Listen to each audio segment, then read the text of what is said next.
Sir, പൂർ physical fitness കൊണ്ട് പല സ്റ്റുഡൻസും പരാജയപ്പെടുന്നുണ്ട്. അപ്പം യൂഷ്വലി അവർ വരുത്തുന്ന മിസ്റ്റേക്സ് എന്തൊക്കെയാണ്? ആദ്യമായിട്ട് നമ്മൾ കുട്ടികളെ ഈ അഗ്നിവീറിലേക്കും ഏത് ആർമി ഫോഴ്സിലേക്കുള്ള എല്ലാത്തിലും ചെയ്യുമ്പോൾ ആ ഒരു റിട്ടേൺ ടെസ്റ്റിനാണ് ഫോക്കസ് ചെയ്തത്. അപ്പോൾ റിട്ടേൺ ടെസ്റ്റിന് ഫോക്കസ് ചെയ്തതിന് ശേഷം അവർ എന്ത് ചെയ്യുന്നത് വെച്ചാൽ അത് ഫിസിക്കൽ സ്റ്റാൻഡില്ല. അപ്പോൾ അവരുടെ ടൈം ഡ്യൂറേഷൻ വളരെ കുറവായിരിക്കും. ഒരു 1.5 മാസം, മാക്സിമം 2 മാസം. അപ്പോൾ 2 മാസത്തിലുള്ള കുട്ടികൾക്ക് ഫിസിക്കൽ സ്റ്റാൻഡേർഡ് ഡെവലപ്പ് ചെയ്യാൻ പറ്റില്ല. അപ്പോൾ അത് കാരണമാണ് വെച്ചാൽ അവർ അന്ന് ചെയ്യും റിട്ടേൺ ടെസ്റ്റ് പാസ്സാവും, വേഗം എന്തെയും പല വിധത്തിലായിട്ട് എങ്ങനെയെങ്കിലും എനിക്ക് ഫിസിക്കൽ ക്ലിയർ ചെയ്യണം എന്നുള്ള വിധത്തിൽ ഓടും. ഓട്ടം അതേമാതിരി എങ്ങനെയൊക്കെ ചെയ്യാൻ പറ്റുന്നത്, രാവിലെയും വൈകുന്നേരമൊക്കെ അതേ സാധനങ്ങളൊക്കെ ചെയ്തുകൊണ്ടാവും. അപ്പോൾ എന്താ വെച്ചാൽ ഇഞ്ചുറീസ് കൂടുതൽ വരും.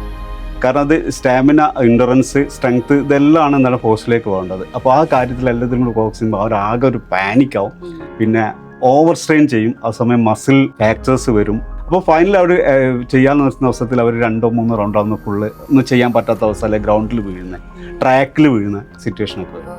അപ്പോൾ അതിലാണെങ്കിൽ നമ്മൾ എന്ത് ചെയ്യുന്നത്, ഇത് പിന്നെ അപ്ലൈ ചെയ്ത സമയം മുതലേ തന്നെ നമ്മൾ റിട്ടേൺ ടെസ്റ്റിന് എങ്ങനെയൊക്കെയാണ് തയ്യാറാവുന്നത് അതേമാതിരി തന്നെ എന്താണ് ഫിസിക്കലിനും തയ്യാറാവണം. കാരണം അത് പെട്ടെന്ന് കുട്ടികൾ പഠിച്ചു വന്ന സാധനങ്ങൾ ഒന്നും കൂടെ ബ്രഷപ്പ് ചെയ്തെടുക്കുകയാണ് എക്സാമിന് അധികം വരുന്നത്. കാരണം 10th +2 ബേസിലാണ് കുട്ടികൾ വരുന്നത്.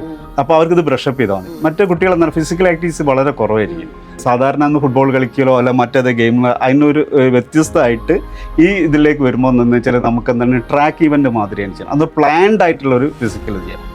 അപ്പോൾ അത് നമ്മൾ എന്താ കഴിഞ്ഞാൽ ഓരോ ദിവസവും അത് പിന്നെ ഗ്രാജുവലി ഇമ്പ്രൂവ് ചെയ്തുകൊണ്ടുള്ള കുട്ടികൾ, പുതിയ കുട്ടികൾ വരുമ്പോൾ അവർക്ക് ഓവർലോഡ് കൊടുക്കാതെ അത് സ്ട്രെച്ചിങ്, അതേമാതിരി അത് പിന്നെ എൻട്രൻസ് ട്രെയിനിങ് ചെയ്തു, സ്ട്രെങ്ത് ട്രെയിനിങ് ചെയ്ത്, അതിനുശേഷം കൂളിംഗ് ഡൗൺ ആയിട്ടുള്ള എക്സസൈസുകൾ ചെയ്ത് ഇതെല്ലാം വന്നു കഴിഞ്ഞാൽ അവർ ഇഞ്ചേഴ്സ് കുറയും.